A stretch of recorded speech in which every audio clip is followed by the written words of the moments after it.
Last night, death row inmate Rodney Burgett became the fourth person to die by lethal injection in South Dakota. He was put to death for his role in the killing of correctional officer Ron R.J. Johnson in April of 2011.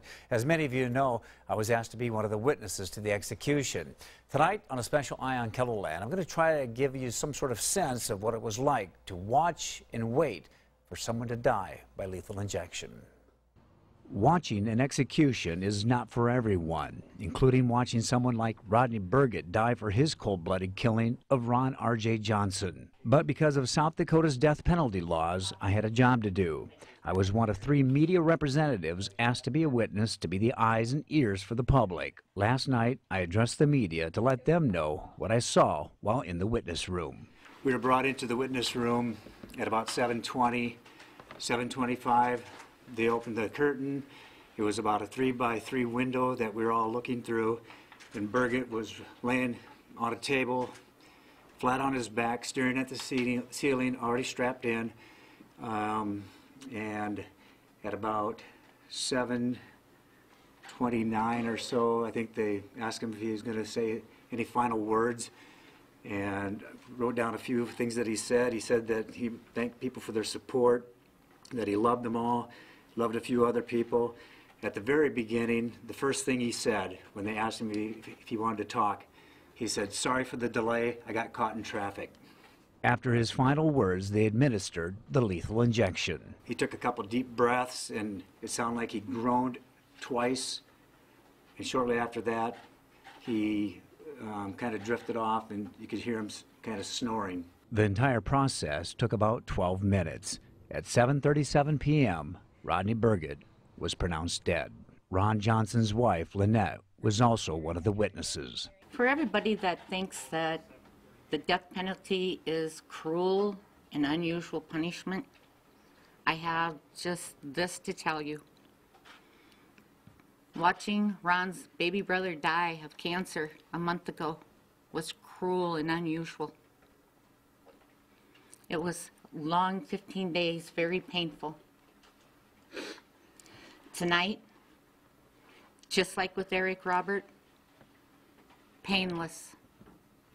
He made a noise, as the media will tell you. He did. I think he said ouch after he made a joke. He made a joke. That was it. He just laid on this clean white table. Couple deep breaths. That's it. Johnson said it paled in comparison to what her husband went through. Outside gate, base 1, G-Stall outside They gate. broke his neck. They severed fingers. Broke his wrists. He didn't have the back of his head, because when I first held the back of his head, he didn't have. The back of his head was gone. That's cruel and unusual punishment.